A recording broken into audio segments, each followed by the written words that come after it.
Oke, tapi artinya kalau misalnya pun nanti ada, pasti akan memperberat dari ancaman hukuman terhadap pelaku. Ada satu tim kami yang masih di lapangan untuk mendalami apakah ada riwayat ataupun sejarah pelaku sebelum dengan korban yang sekarang.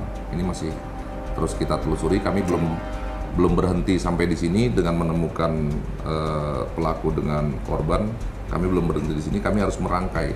Apakah sebelumnya nih ada korban-korban lain atau mungkin yang pernah dilarikan dan sebagainya. Ini masih kita terus. Oke, untuk kondisi kejiwaan dari pelaku seperti apa dan background dari pelaku ini, kalau keterangan dari keluarga pelaku seperti apa sih, Pak? Kalau dari keterangan para saksi sih normal-normal saja ya. Memang akan diperiksa tes kejiwaan ya. Terhadap pelaku ya? Terhadap pelaku. Mengingat juga dia punya riwayat pedofil lah istilahnya. Itu yang kami juga akan jaga sehingga kita bisa mengetahui latar belakang dari pelaku ini. Dari keterangan beberapa saksi, termasuk orang yang temperamental juga, karena di kalangan pengumpul barang bekas ya, kalau pelaku ada di satu tempat, biasanya pelaku mengklaim bahwa barang-barang bekas yang ada di situ nggak boleh diambil orang lain. Nah, itu yang sering cekcok dengan sesama pengumpul barang bekas. Oke, baik. Jajaran kepolisian kemudian merilis informasi bahwa tidak terjadi kekerasan seksual terhadap Malika. Namun demikian, polisi masih terus mendalami motif apa yang sesungguhnya mendasari pelaku melakukan aksi penculikan tersebut. Kenapa kok ingin memiliki itu apa? Apakah hanya menganggap ini karena anaknya atau ada faktor lain di luar itu? Sementara hanya ingin memiliki karena sayang saja. Tersangka itu menyampaikan kepada kami bahwa korban selalu diajak kemana tersangka pergi. Termasuk tersangka mengumpulkan barang-barang bekas, tersangka tidur di emper-emper toko, dimanapun berada selalu bersama-sama dengan tadi. Apakah memang seperti itu atau mungkin ada maksud lain, ini yang masih terus kita lihat. Mengenai kekerasan seks yang dialami Malika, Ketua Umum Komnas Perlindungan Anak menyebutkan bahwa kekerasan seks itu tidak hanya bisa didasarkan pada hasil visum semata. Iya, jadi kekerasan seksual itu bukan karena penetrasi. Bisa pegang-pegang untuk pemuas misalnya. Itu kekerasan seksual, bisa terjadi hal seperti itu. Sampai di situ ya, kejadiannya, maka dia akan berulang bisa penetrasi. Jadi kekerasan seksual itu bukan hanya karena penetrasi, jadi proses.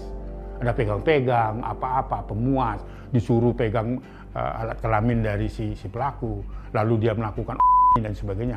Nah, ketika terjadi puncak-puncak emosi seksualnya, maka bisa jadi penetrasi. Lalu bagaimana kondisi Malika setelah beberapa hari mendapat perawatan dan pendampingan pihak berwenang? Hasil visum gitu ya dari rumah sakit terkait dengan kekerasan seksual secara fisik gitu ya, yang bisa dibuktikan oleh hasil visum itu tidak terbukti gitu.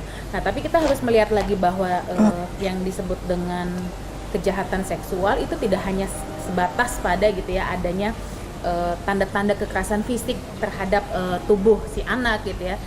Dan inilah penuturan Oni, ibunda Malika Anastasia.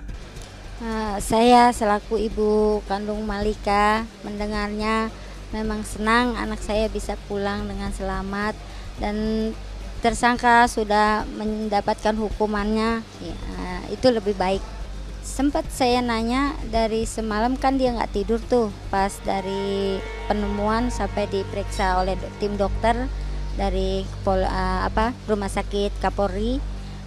Saya nanya, Neng ngapain aja kalau tiap hari muter Bu, nyari-nyari rongsok Bu, sampai kaki aku pegel Bu, pijitin dong Bu. Terus Neng suka nangis nggak? Iya Bu, kalau saya nangis nih Bu, kalau aku nangis Bu, dia marah-marah Bu, mau bentak, bilangnya gini Bu, nangis mulu lu, gitu, ntar gue nggak kasih makan lu, gitu. Dia bilang, oh gitu. Terus Neng nggak nangis lagi? Enggak, aku tidur aja. Karena dari tim dokter juga udah diperiksa, udah di ronsen dan udah di semuanya udah dicek sama kedokteran di Kapolri sini. ternyata emang baik-baik saja dan juga lukanya itu nggak membahayakan. Ketemu 3 hari dia muter-muter jalan-jalan, terus setelah 4 hari dia bersama si pelaku, ke-5 harinya dia minta pulang, nangis, minta pulang, nangis.